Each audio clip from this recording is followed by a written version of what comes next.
I mean, I've spent hundreds of dollars in Warzone 2. Like, it is what it is. And yeah, I don't play. I mean, in Warzone 1, I don't even know if my assets carried over to Warzone 2. I don't know if those skins are in there in the new game, so. I mean, you can sell your account on eBay, but it's, yeah, right. It's a painful process.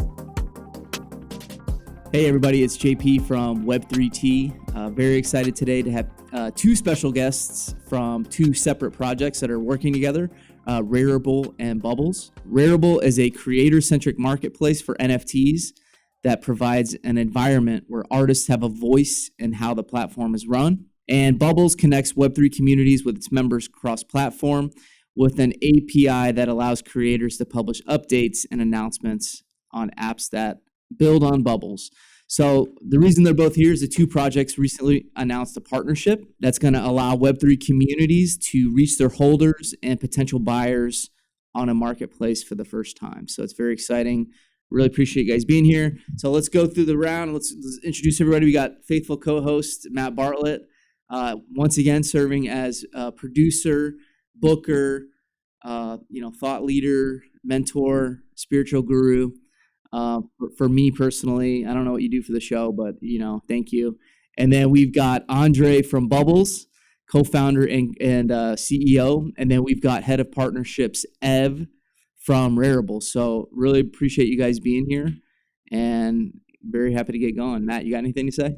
Yeah, well, thank you both for joining. I met André back at NFT NYC, and honestly, after meeting so many people at that conference from various projects, Bubbles was the one I came back from and told everybody about. I was super excited about it. And of course, this new relationship eventually led to a collaboration, and André kindly gave the VanEck community free access to the beta, and then which we very much appreciate the partnership, and also leads us to today where we have the opportunity to speak with Ev from Rarible with us. So first question for me, is your Moonbird still nested? I guess that's kind of what I've been wondering. Yeah, it is from day one. Diamond hands. Good to hear. The first question I have for both you guys, and I don't, go in whatever order you want, but what's important about this partnership in a nutshell? What is it? What can you tell us about why you guys are working together? Yeah, I think I can start and say like how this came to be. So I think most people don't think about a marketplace of a place like they know that you can buy and sell things there and you can see financial information. But the maximum you can usually see about the project itself and about the community itself is the description, right? So like you have some sort of description you see there, maybe some links to some socials where you can go, but you don't really know like what's happening around these communities. Like what kind of utility do they provide? What's happening right now? And that is kind of like very interesting. Something that is kind of so crucial and at the center of these communities is not being displayed. And yes, so as Bubbles with our API, we kind of capture all of these updates and all of these announcements. We always thought that a marketplace would be a prime example to actually showcase this information, either because as a collector, you're visiting the marketplace anyway and you see all of the announcements waiting for you, or you're a potential buyer and you actually want to see why you want to buy this. Yes, so this is actually like what kind of led to this. And when I talked with F for the first time, it was really nice to see that he saw it exactly the same way and very fast. So yeah, so then we kicked off that partnership. Yeah, and I think on the personal level, I hold a bunch of NFTs and I constantly miss airdrops, free stuff, updates, what's happening. So when I met André and he showed me Bubbles, I was like, oh, this is what the space needs. And yeah, I think like marketplace might not be the first thought when you think about community updates, because like it's Discord, it's Twitter, and the space is quite noisy. And I mean, we'll talk later about Rarible and what we do, but those two products are complementary, marketplace and Bubbles API. So when I first saw Bubbles, the first question I had was, is this being done through some kind of an automatic API? Because look, if you're in NFTs, you're not keeping this stuff. You miss airdrops, you miss claims. And then, they moon and you're like, why did, what happened? How can I avoid that happening in the future? So I had the brilliant idea. I had like a Bubbles idea, I don't know, a year and a half ago. I was like, Bartlett, let's get something that's aggregating this information, and he's like, well, people are already doing that. So anyway, there is a need for that. And so I guess my question is it being done automatically, or is it being done by people who are running a specific, communities page, or how's it being updated? Yes, so parts of it is being done automatically, or most of it. The capturing part is being done automatically, and there's especially like two ways. So one way is integration to Discord and capturing the announcements channel, which I think is kind of the only channel that most people check, and also across all the projects they have, most people check.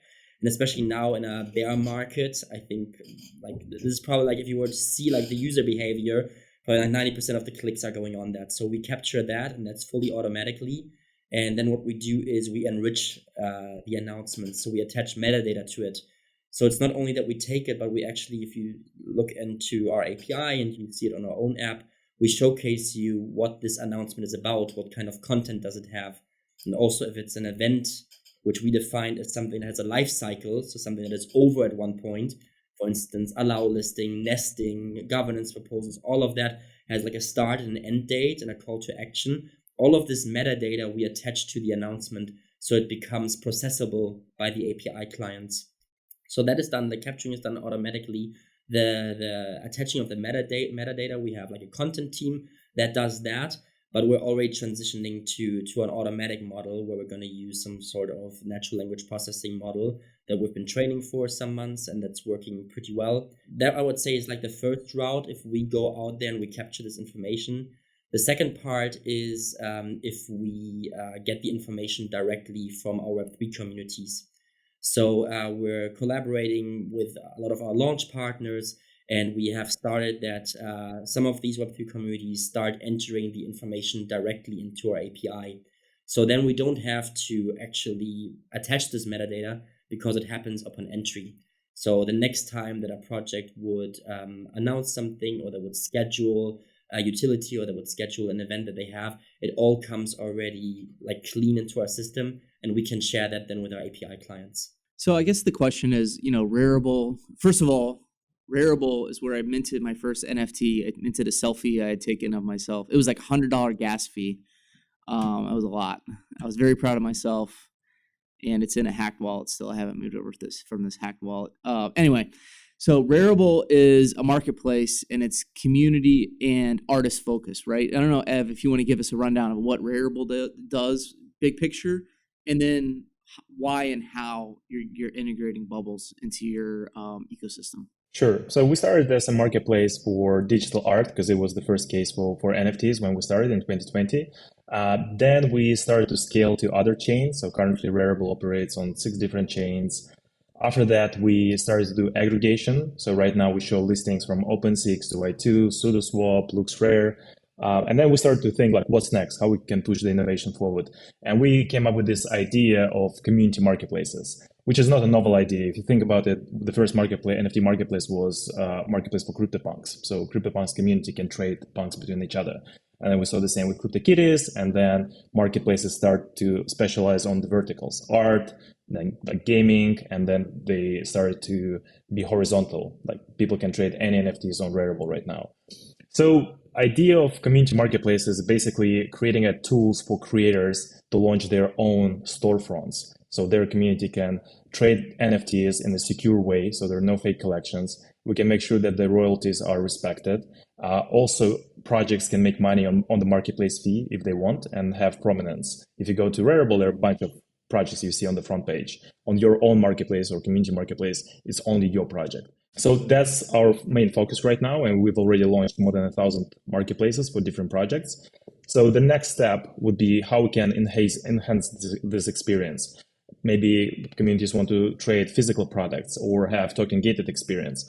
So I think getting updates of NFT project you're trading is crucial. So you don't have like few tabs open when you buy an NFT. You can check like what's happening with this particular project. Like, is there an event or airdrop? What's the latest and greatest? And that's how Bubbles come into play. So if I launch a project on Rarible, the GP selfie project, and then is the Bubbles kind of platform going to be on the Rarible's homepage? Is that how it's going to work? Or, I mean, can you, what's like, walk through the technicals of what the integration means? Yeah, so that's step 2. Step 1, any project can create their own marketplace via Rarible. Let's say you are a creator of Bored Apes Yacht Club. You go to Rarible to your collection page, and there is a button called Create a Marketplace. You click it, and it's very similar to Shopify experience. You customize the landing page, you set it up for your custom domain, and it lives on your website. So it becomes your own store. And the Bubbles API will be a content feed integrated in it. So when users go, they see all the NFTs, and there will be a tab called Community Updates. People click and they see what's happening, what's going on with this community. I guess one question for André. I'm the curator of our Van Eck page on Bubbles. I suppose, if you have Bored Apes on there, they've chosen who their curator is, right? Or did somebody in your community step up and say, hey, I really love this project, I want to own the page? And so how do you sort of choose who owns the page, right, in the data? That is the difference between, let's say, the more static information on a project, which is like team members, which might be mint date, or like different information that is more static and not that dynamic. So that is usually done by the project itself. So like when a project gets onboarded, they can log in, they can curate all of their information. If we don't have the project onboarded yet, then it's someone who's either from our content team or some people that we have as curators out there. But this is solely for this static information. The dynamic information that is announcement updates, that's always comes straight from the project itself. So is there a possibility that like creepy superfan takes over as a curator and then like the real owner of the project doesn't get to be the owner? Or are it's only going to be somebody that's verified from the project is going to be running it? It's only somebody who's verified from the project, and also like the project can always claim the page, which means like claiming the information that they put out there and can verify it, they can correct it. So it's not as open that anybody can do anything, but it's like strongly verified and strongly curated. So one of the things we always talk to people and projects about is this idea of what's going to bring in more people, right? So, and I feel like Bubbles, I feel like you guys are like, I don't know if you're trying to bring in new entrants, but for Rarible, I think you are trying to bring in people that don't have a Web3 storefront or aren't doing this yet. So what's your strategy for bringing in new people and how's it going? I think the bet for 2023 is enterprise. So we see a lot of corporate partners jumping on Web3 train, creating their own NFT projects and launching their own NFT marketplaces. Because if you're Nike, you probably don't want to be traded next to pictures of nude people or guns. So you want to have a curated experience. So we're betting heavily on the enterprise next year. All of them will want to have their own marketplace. So that's our main strategy. And with these corporate clients, they will probably bring new users into the space. Yeah, that's a couple of the projects we've talked to. Was the Locker Tokens doing that too, right? Like they're focused on hockey teams. So I think a lot of Web3 companies are focused on B2B right now versus B2C. 2021, 2022, some people made a lot of money. Some people, lost a lot of money, right? So like if you have this perception in front page of the newspaper and here and there that there's this huge crypto blowout and NFTs are down huge, is that gonna, do you see this bear market in NFTs as having long-term negative implications, or do you think that something like bringing in corporate sponsorships and corporate platforms is going to help push that back and everything's going to be okay? There's just crypto in general goes through these huge cycles, bull and bust. And how do you guys think about that? Like, it's hard to be like, no, we're just going to build, right? Like, it's like, okay, but a bunch of people lost a lot of money and you can't just say that. What about those people, right? So I don't know. What do you think about that? Yeah, I think short term, definitely like we're in the bear market. The volume is down, number of users is down, number of new projects launching is down. But long term, like from what we can see, the players entering the space, I cannot be bullish enough. Like it will require time, like all of them, like 6 months, 12 months, 18 months. But let's say Nike, Starbucks, and others, they're not going to rug people and close the projects after a few months. And I think it's also a very different bear market from the one that we talked about, like when about 2017 or so. Looking at the, it's not the early days of crypto, but still like the days when ICO came around, and there were so many projects with huge promises, and that built based on that a lot of adoption would have to arise. So that was not very sustainable. And then also after that time, one really had a time where nothing really happened, or where people were like building out new use cases, and then kind of DeFi summer came, and like all this financialization was it was a new use case. But I think the comparison between that sort of bear market and this bear market now is that there is tremendous activity. Maybe it's not based on volume or on how many people are connecting the wallet, but if one looks across the board, not only NFT projects, but also DAOs, or as F said, different enterprise players coming into it, none of them have decreased their efforts, but more increased their efforts. And so I think, like, when we say this bear market is for building, it's not only like building in silence, but one actually sees very fast the use cases, and one sees that there's very thriving communities. And only because a Discord is empty doesn't mean that a community is not thriving. They find different homes in different places. And it's really, really nice to see that there's so many projects that are very active during this time. So what do you guys think's missing right now from the NFT space? Like, if you could solve any problem out there, because onboarding's one, right? Like, are there any other things that are out there that you're like, man, if we just fix this, or we just did this, maybe it could really take off? Maybe I'm biased, but I think there's a lot of problems out there, and one might be like user experience and the way how to guide people through this, or another one is education. All of that are like serious challenges, but there's solutions for this, and people are building on all of these, especially like also fiat on-ramp. All of that will be solved. Wallet experiences are getting easier and easier. Also, the way how custody is being done is heavily being worked on. So I think all of that just takes time, but it's also being developed quite fast actually, and will be solved.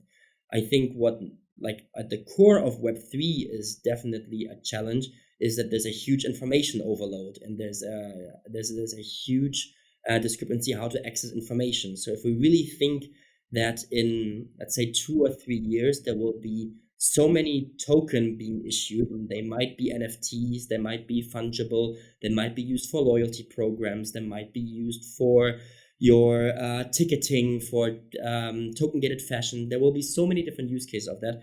I always think about it as sort of like a backpack that you're carrying around. So that'll be your wallet, and like all of these little items will like broadcast some sort of information. Do this, do that.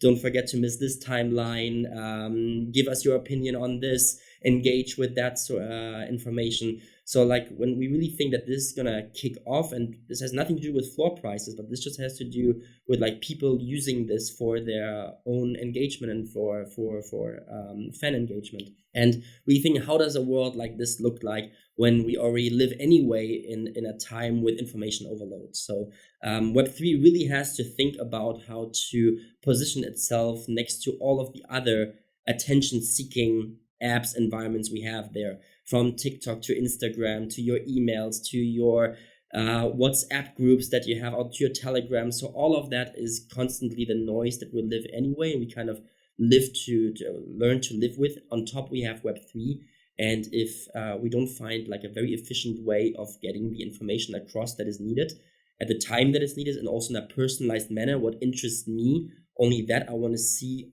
prominently, and other things can wait, I think then we will have a real issue that we have so many things living next to one another. Now that well-rounded, well-thought-out answer just makes me think, well, why not do it like Reddit did and just make it all under the hood and don't call it NFTs anymore, right? Like, do you think doing it that way, like doing it under the hood so you don't ever know you have a wallet, you just have a sign-in? I mean, is that where we're going? Is that what we need to do? I think it's not about like changing a term, but that is more like how to promote it in the whole way, how you will manage the life cycle of your token relationship, right?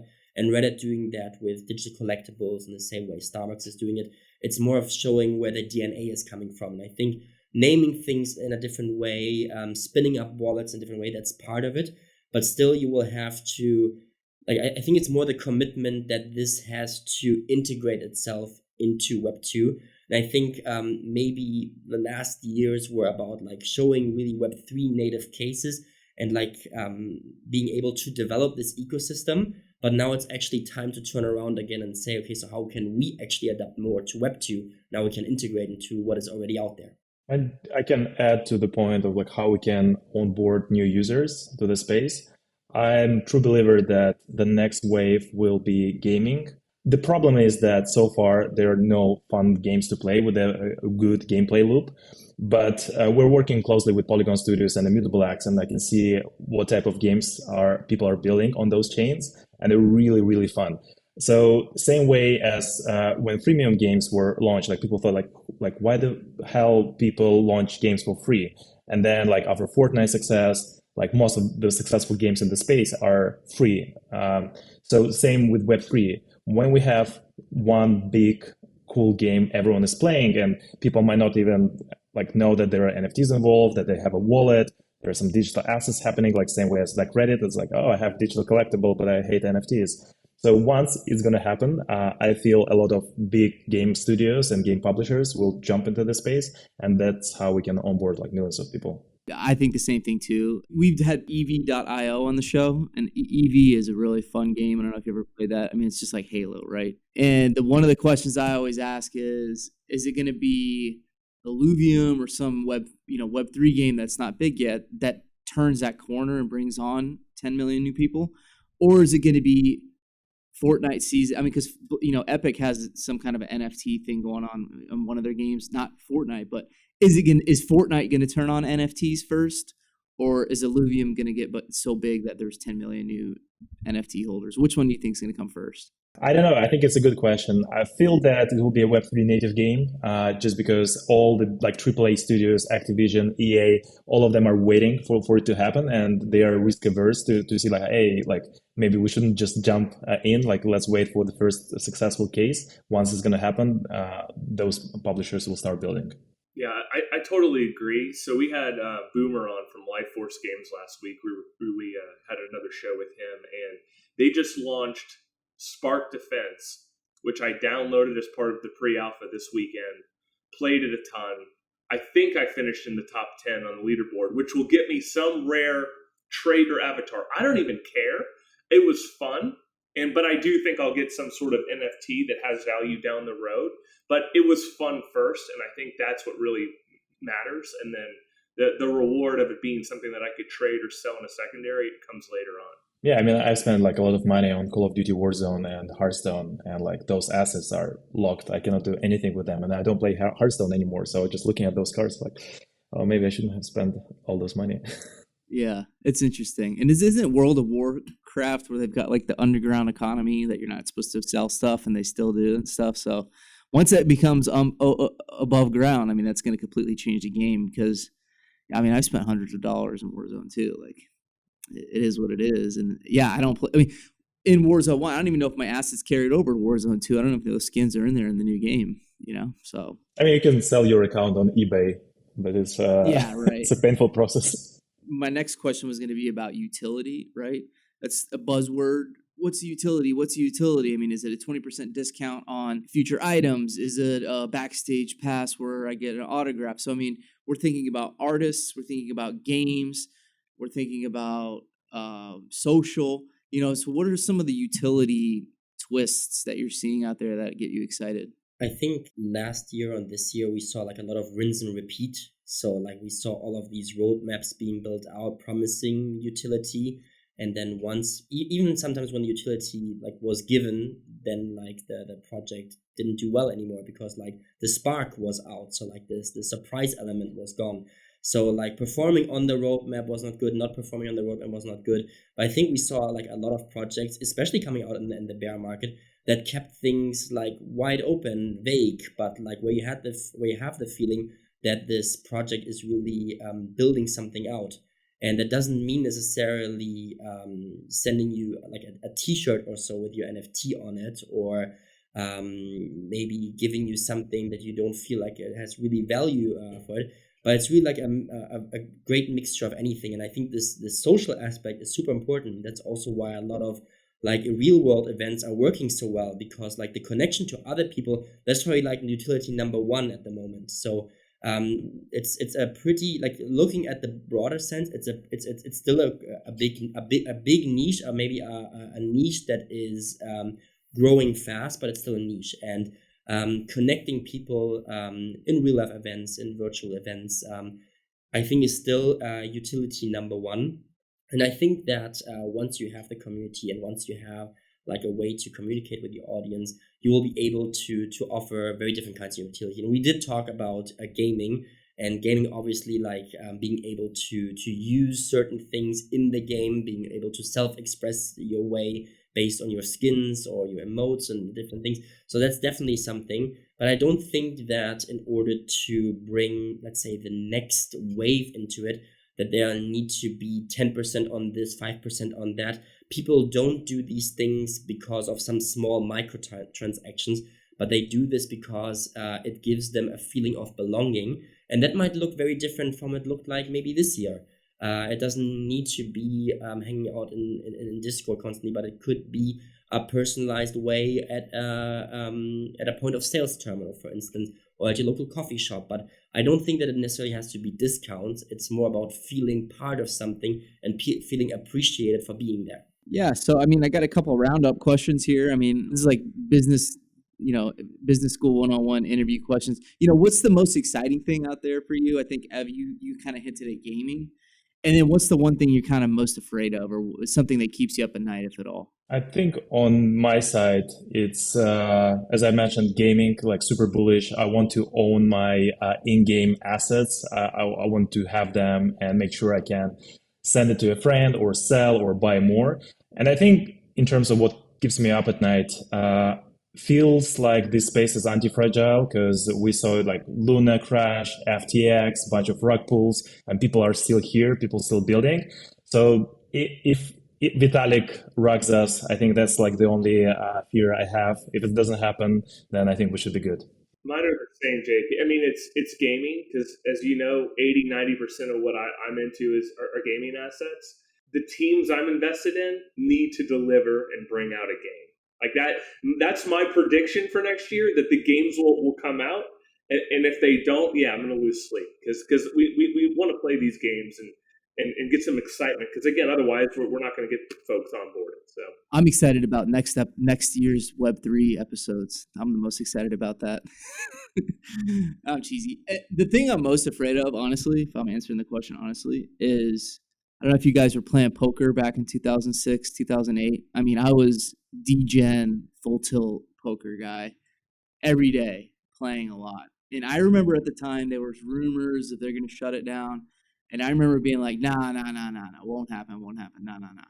And then one day, when you went on to fulltilt.com, well, the app didn't work. And then when you went on to Full Tilt, it said taken by the FBI, And that, to me, is what scares me the most about this whole thing, is that if you try to go into uniswap.com or whatever it is, and it says taken by the FBI, that's going to cause a lot of problems for a lot of people, and the thing is, it won't happen. It's like, I mean, I'm not saying it will, but that's what I'm afraid of the most. I was a Full Tilt user too, but look, like online poker is still there. Like people are still playing, and it's harder. It's not legal in some countries, but you can still do it. I mean, it's I think it's state by state in the U.S. and you might be able to deposit, but it's all about getting your money out, right? Like, so if I can deposit $1,000 onto Bogota and use a VPN, but let's say I have a big sit and go win, and then I have $50,000 in my account and I can't get it out, like that is scary to me. So, and that was I think that happened in 2008, right? So it's still there, but 14 years later, I mean, it's been completely kneecapped. And then this gets into the whole tinfoil hat of, well, that's because the lobbying industry of brick and mortar companies are the ones who did it, because, it was eating into, anyway, there's a lot going on in the scenes there, but I appreciate that. Appreciate you guys. All right. I think we're done. I think we did a good job. I think we went over a lot of great stuff. Ev from Raribles, really nice to meet you. Really appreciate your time. André from Bubbles, great to see you again. I really appreciate you guys' thoughtful consideration. Amazing banter, and look, this episode's coming out in the new year, but it's holiday season right now. So happy holidays to you guys. I love the tree in the background. And that's it.